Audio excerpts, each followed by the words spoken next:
Hi viewers, இன்றைக்கி cross piece எப்படி stitch பண்ணுறதுன்னு பார்க்கலாம். ப்ளவுஸில் அதுக்கு நீங்கள் ஃபேப்ரிக்கை நேராக வச்சுக்கோங்க. அதில் ஸ்கேல் மட்டும் இப்படி கிராஸாக வச்சுக்கோங்க. அந்த ஸ்கேல் கிராஸாக வச்சுட்டு ஒரு லைன் ட்ரா பண்ணிவிட்டு அந்த ஸ்டிப்புடைய வித்து பார்த்திங்கன்னா ஒரு 1.2 எடுத்துக்கோங்க. இப்போ நான் அந்த ஸ்டிப்பை கட் பண்ணிக்கிறேன்.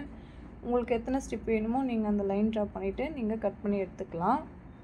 இப்போ நான் இந்த ஸ்டிப்ஸை ஜாயின் பண்ணணும். அதுக்கு இங்கே கிராஸாக இருக்கிறத கட் பண்ணிவிட்டு நேராக நீங்கள் ஸ்டிச் பண்ணிக்கோங்க. 2 ஸ்டிப்பையும் நான் தனித்தனியாக ஜாயின் பண்ணிவிட்டு அது ரெண்டுத்தையும் இப்போ ஒன்றா ஜாயின் பண்ண போகிறேன்.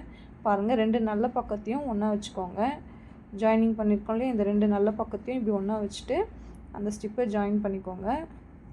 நான் ஒரு பெரிய லென்த்தாக ஒரு பெரிய ஸ்டிப்பை எடுத்துக்கிறேன். ஸ்டிச் பண்ணிவிட்டு இப்போ இதை ப்ளவுஸோடைய நல்ல பக்கத்துக்கு மேலே வச்சு நம்ம ஸ்டிச் பண்ணணும். இப்போ நான் இதை இப்படி தான் ஸ்டிச் பண்ண போகிறேன்.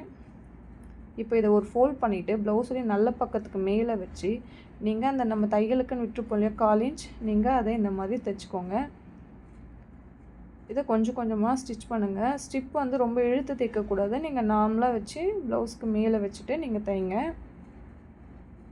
இப்போ நான் இதை ஸ்டிச் பண்ணி முடிச்சுட்டு இப்போ அடுத்த பக்கம் வர போகிறேன். ஒரு சைடு ஸ்டிச் பண்ணிவிட்டு நம்ம இன்னொரு பக்கம் வர்றப்போ பாருங்கள். இப்போ நான் முடிக்க போகிற இடத்துல இந்த ஸ்டிப்பை ஒரு ஃபோல்டு பண்ணி முடிச்சுக்கிறேன். இந்த எக்ஸ்ட்ரா இருக்கிறத கட் பண்ணிவிட்டு நான் அதை ஒரு ஃபோல்ட் பண்ணி இந்த ஸ்டிப்பை நான் முடிக்க போகிறேன். இப்போ ஸ்டிப்பை ஸ்டிச் பண்ணிட்ட பிறகு இந்த தையலுக்கு முன்னாடி வரைக்கும் இந்த மாதிரி குட்டி குட்டியாக கட் கொடுத்துக்கோங்க. நெக்கு ஃபுல்லாகவுமே கொடுக்கணும். நம்ம இதை கேன்வாஸில் ட்ரை பண்ணாலும் சரி, நீங்கள் கிராஸ் பீஸில் பண்ணாலுமே நெக்குக்கு இந்த கட் கொடுத்தா தான் டேர்ன் ஆகும். ஸோ இப்போ இந்த ஸ்டிப்பை ஒரே ஒரு ஃபோல்டு பண்ணி அந்த ரா எட்ஜஸை உள்ளே கவர் பண்ணிவிட்டு நான் அதுக்கு மேலே ஸ்டிச் பண்ணிக்கிறேன்.